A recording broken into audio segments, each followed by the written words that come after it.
Good morning সবাইকে। কেমন আছেন সবাই? সুমিস টাইম স্টোরির নতুন একটা ভিডিওতে সবাইকে স্বাগত জানাই। এখন সকাল প্রায় 7টা মতো বাজে।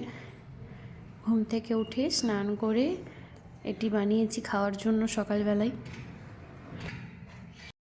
ছাদে নিয়ে এসেছি এটা, ছাদের রোদ্দুরে বসে বসে এটা খাবো এখন।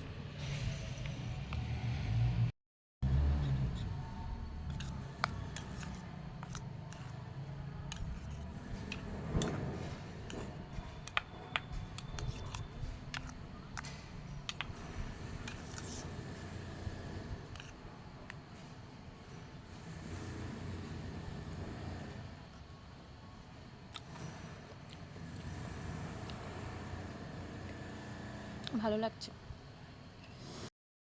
স্নান করে ছাদে এসে রোদে বসে বসে আমি এখন এটা খাচ্ছি। গাজর, টমেটো, কাঁচা লঙ্কা, লবণ।